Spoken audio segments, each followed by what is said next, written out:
Amelin residents of the Legaspi Tower here in Manila have a secret hangout where they enjoy good food, good company, and great music as well. I am here with Attorney Ipat to tell us all about Seb's Cafe. Good morning, ma'am. Good morning, Pia. Can you tell us, aside from the cafe, this is also a place you say where ideas come together. Can you tell us about that facet of this place? Well, it's a condominium building with a lot of units. There are about 400 units in this condo, and people see each other only in the elevator. So we set this up so that people will have a place to go to have good comfort food, and also to mingle with each other and finally meet each other. Aside from that, you also have mga parang plays, play readings, and gigs here. Can you tell us about that part naman po? Yes, we're developing our programming. Currently, we have Niel de Mesa on Fridays. He does plays interspersed with music. We are also inviting other alternative artists to perform here.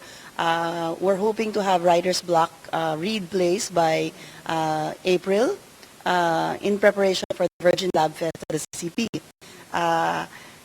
We're also talking to photographers. They're going to have slideshows of their photographs. So instead of photography exhibits, they're going to have slideshows of their photographs here.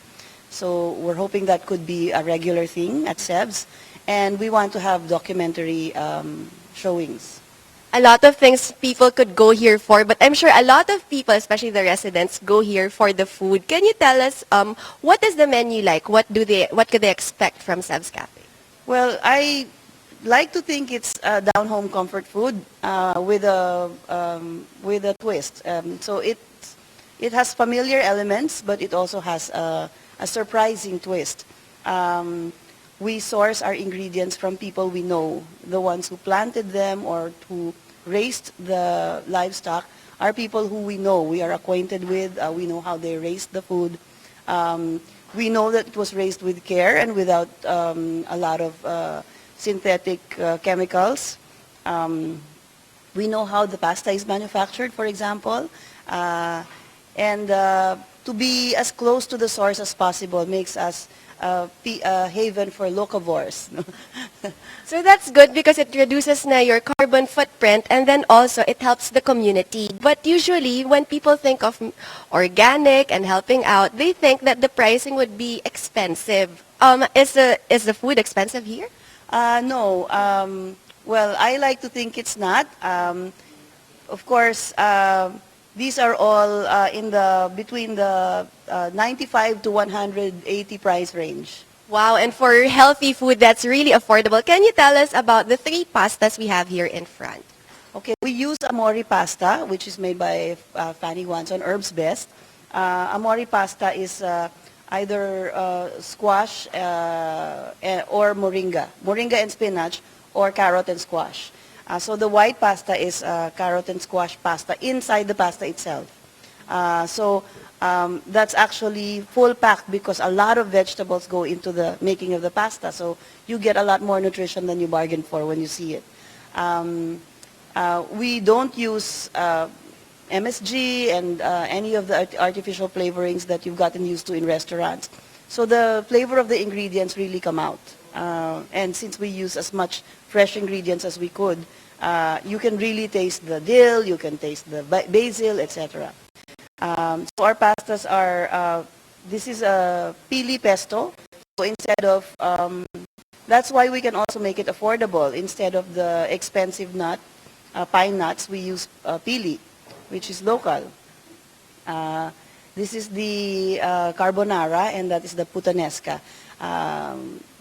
They used to use tomato sauce, but I insisted on fresh tomato, so we like to call it virginesca. That's why then parang mas concentrated yung color in the middle, but of course it will be different when you toss it. And then this one I find interesting. You told me about this fish being local in Batangas, am I right? This was caught in Lake Taal, which is a protected landscape. It's called the bia. It's a species of goby.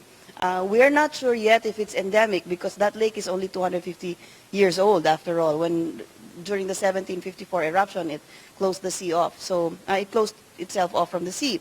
So it is dried right there on the shores of Lake Taal, and it's very crunchy and not salty.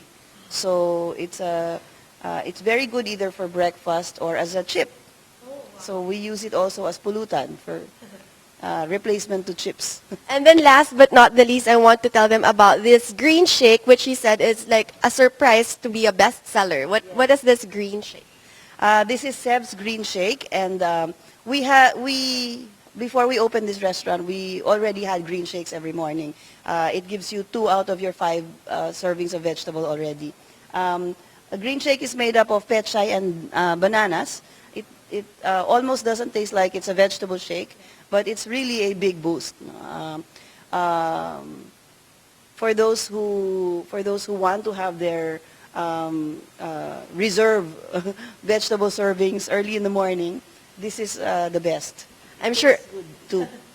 Yeah, let's give it a try. I'm sure a lot of people there are very curious and maybe they want in on this little secret of people here in Legaspi Tower. Please do invite everyone to go to Seb's Cafe. Well, we'd like this to be a really comfortable community place. So come in and mingle with us. We're here quite often. And other people who are residents of the building will also be happy to see you. Thank you very much, Attorney Pat. Thank you, Pia. I just got a taste of their green shake. It's really, really worth the trip here in Roxas Boulevard in Malate. Jing, Amelin? Okay, that makes me hungry officially again.